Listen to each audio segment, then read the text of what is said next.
Ils vous racontent leur voyage et leur quotidien sur les réseaux sociaux. Avec presque 14 000 abonnés sur Instagram, Léa et Steven sont ce que l'on appelle des créateurs de contenu. Ils sont nos invités.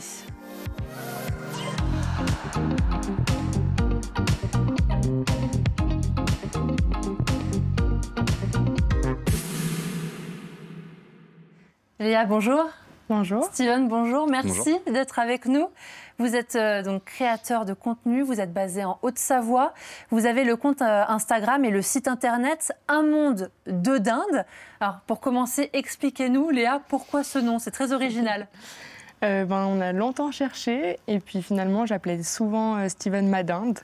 Et du coup on avait envie d'un compte en rapport avec le voyage et donc on a appelé Un monde de dinde. C'est venu assez facilement. Et lui, vous appelez comment? Il ne m'appelle pas.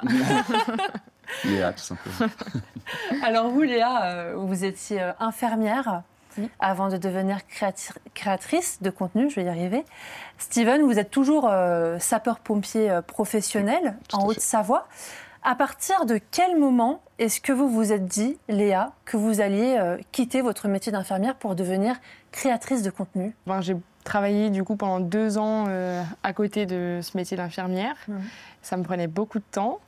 Et puis au fur et à mesure, on a grandi avec Un monde de dinde. Et dès qu'on a pu se dégager un certain salaire, moi je commençais à devenir un peu dans la limite de mon métier d'infirmière qui me plaisait plus du tout. Et du coup, je me suis dit que j'allais me lancer.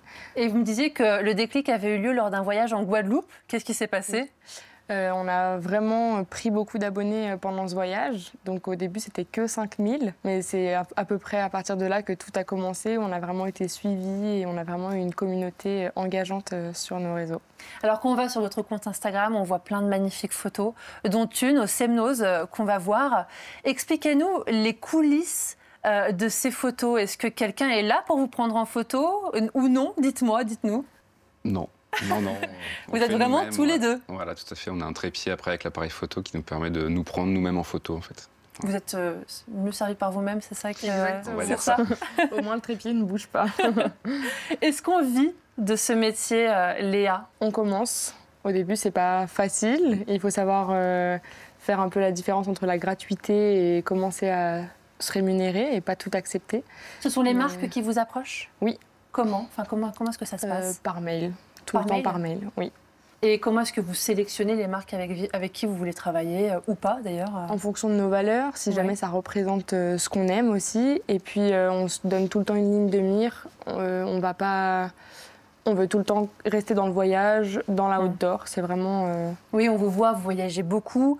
Vous nous faites découvrir aussi des restaurants.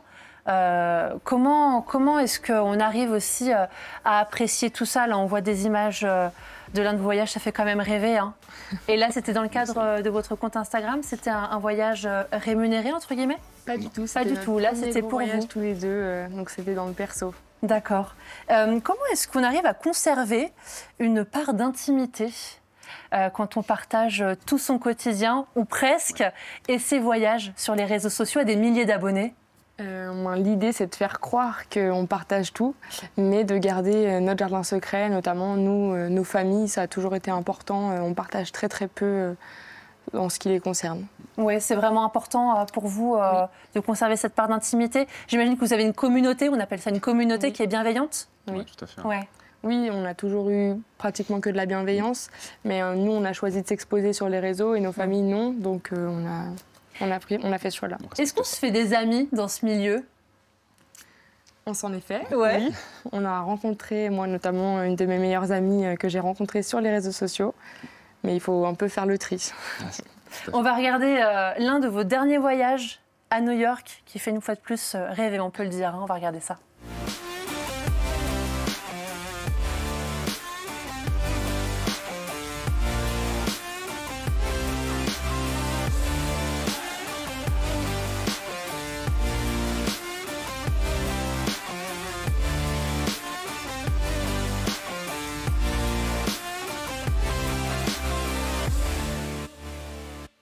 Ça fait rêver. Est-ce qu'on arrive à séparer vie perso et vie pro là? Est-ce que vous arrivez à profiter de ces moments-là, même en travaillant finalement, Steven? On profite, oui. Après, c'est un plaisir aussi de faire des photos et des vidéos comme celle-là, donc on arrive à profiter quand même. Vous arrivez quand même vraiment à... Est-ce qu'il y a des moments où vous vous dites, bon, on coupe les réseaux sociaux pour tant de temps ou pas? On a du mal à décrocher de ça, enfin, surtout Léa qui est plus présente que moi sur les C'est vrai. En voyage, c'est vraiment épuisant parce que ça nous fait de très grosses journées. Parce que quand on rentre de ces grosses journées, on a du travail. Le montage, exactement. La communication, le tri des photos. On fait tout au jour le jour en voyage. Mais dans votre quotidien, comment ça se passe? C'est plus facile quand même au quotidien. On se donne quand même des journées où on est avec nos amis, nos familles. Et là, on arrive quand même à couper. Une coupure. Et est-ce que vous partagez aussi des moments moins glamour de votre quotidien? L'honnêteté vis-à-vis de votre communauté est importante? Ouais. Ce qui ressort, c'est qu'on est authentique. Dans ce qu'on dit de nous, c'est qu'on est authentique. On partage tout, comme nos fiascos, comme un voyage en Italie. Par exemple. Qui s'était mal passé? Très mal passé. Donc vous abonnés, on peut aussi découvrir tout à fait. les coulisses, l'envers du décor.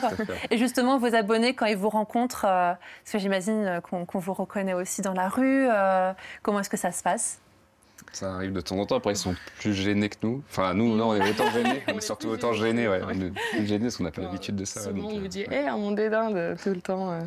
Est-ce que vous faites des rencontres avec vos abonnés? Est-ce que c'est important pour vous? C'est prévu pour ce samedi. Ouais. Donc c'est la première soirée qu'on va faire avec eux, avec quelques abonnés qui souhaitent venir. Donc on verra comment ça va se passer. Et qu'est-ce qu'on peut vous souhaiter pour le compte Un Monde de Dinde pour l'avenir? De continuer comme ça. Continuer, c'est vraiment un objectif. Ce serait l'idée aussi de quitter votre métier plus tard, Steven, et de devenir... Pourquoi pas faire une reconversion dans ce domaine-là, si ça marche vraiment. En tous les cas, je vous le souhaite sincèrement. Merci beaucoup d'avoir été avec nous. Merci à vous. Et puis, je vous laisse rester avec moi pour la suite de nos programmes sur France 3 Alpes.